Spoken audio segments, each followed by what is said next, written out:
And again, these are not stocks I'm suggesting buying, selling, or doing anything with. I'm just saying these are stocks that I'm trying to get trends for my clients on. Now, starting next week, Monday is President's Day, so the market is closed, and there's really not a lot of stocks. And that doesn't mean there aren't stocks that coming out and giving numbers. There's just none of them I'm really interested in. What I am interested in on Monday is how ANTMAN does.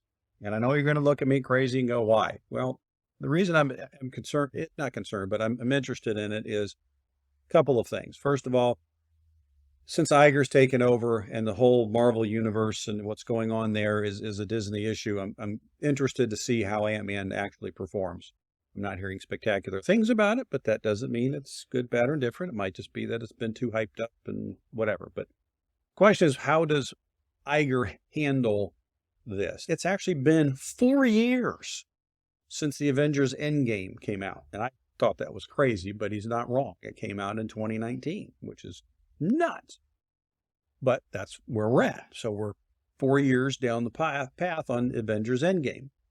So if we're really going that far along on some of these, now we've had other movies. We've had, Doctor Strange. We've had some other stuff. But if he's going to stop sending some of these out or send some of these movies direct to, we used to call it direct to DVD, but, direct to Disney Plus or whatever, to me, it's going to be interesting because it's going to have a ripple effect throughout the whole industry as far as, Warner Brothers and Paramount and all these, and how the streaming services are going to go down the road. So again, Ant-Man means a lot in the scheme of things on how Iger is going to handle it going forward, in my opinion. So that's really the only thing I'm looking for on Monday. On Tuesday, as we talked about last week, we've got the start of retail season. You've got Walmart, Home Depot coming out. I mean, those are the two big ones. And again, there really shouldn't be any question here, but it's really going to tell us what's going on with the consumer. Are they continuing to spend? What are the trends that they're seeing and how they talk about it? Almost not as important what the numbers are, but what the guidance comes out to be.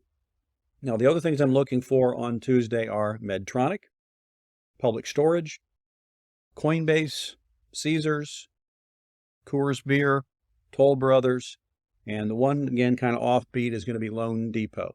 With mortgage rates going down the way that they are, there's been a ton of just complete and utter sell-off in the mortgage company businesses. So I'm interested to see how these guys are performing, what they're looking forward going to the future. Because some of these were kind of the darlings of the pandemic level because a lot of them were online and how they perform. Now, Tuesday, but Teladoc has just been crushed on its charts.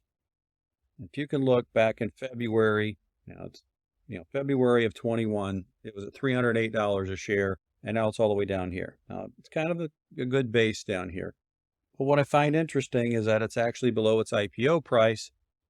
And when you look at its financials, again, in 2019, $500 million, it's already done $2.3 billion, and yet it's worth less than it was when it IPO'd. So, and it bought another company at the same time. So please understand that this is, and again, I'm not saying buy it, I'm not saying sell it. I know this is a Kathy Woods deal, but I'm interested to see what's going on because a part of what they had last year is they took a write-off of $9.6 billion last year for that purchase. Now, please understand, that is a non-actual cash event. And yet the market just obliterated this stock and it obliterated it long before they did that. And they did that at the bottom, which I don't blame them for doing.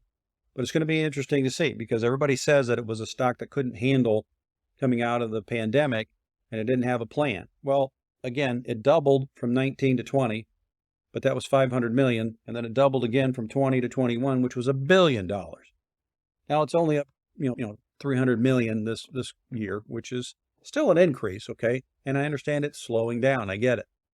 But what you're trying to tell me is that on a cost basis, it's worth $4.8 billion and it's going to do $2.3 billion in sales. So it's, call it 2 times sales. So it's not expensive by any stretch of the imagination. And yet the market just still continues to hit. And it's a business that is viable. I mean, Teladoc, the insurance companies like it.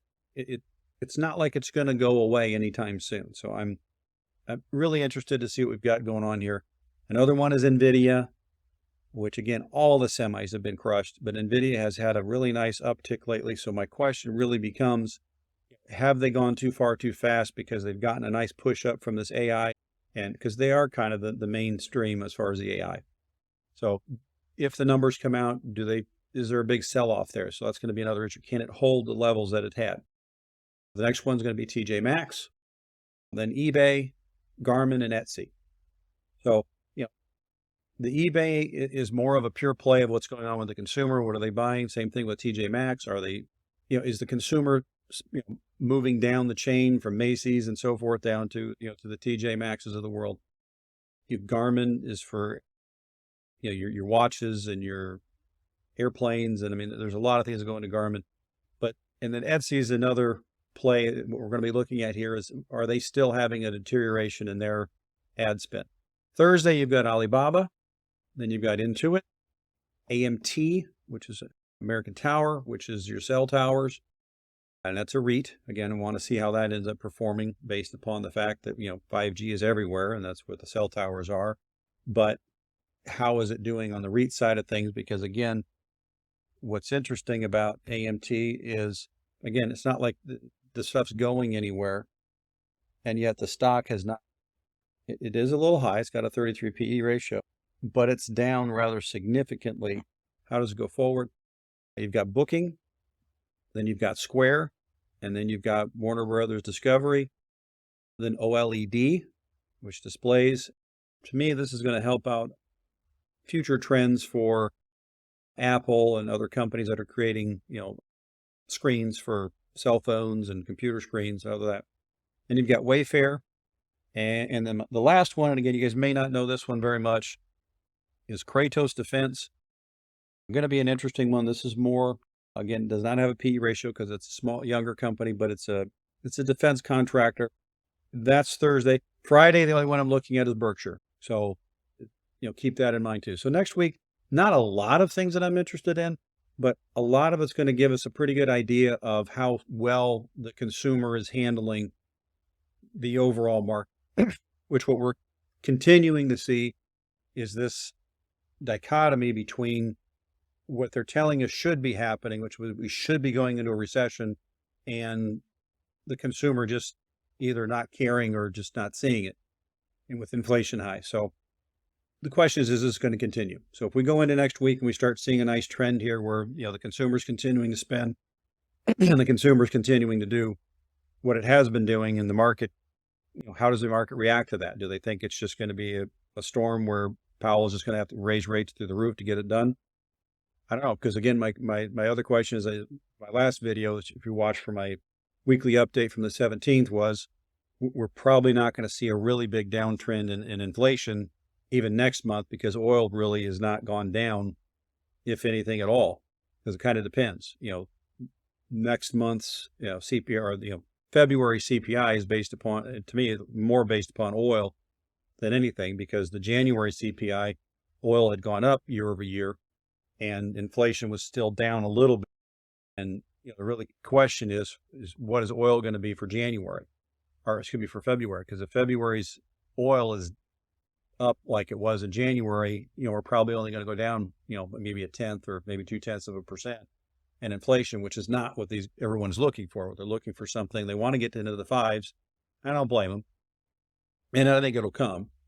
It may not come until we get the March read, because March, we're jumping up into $4 a gallon. So next week will be interesting. Keep an eye on that. And again, always look for things that fit your portfolio and your particular needs. There's always stuff out there, but we're not seeing a major deterioration in the markets.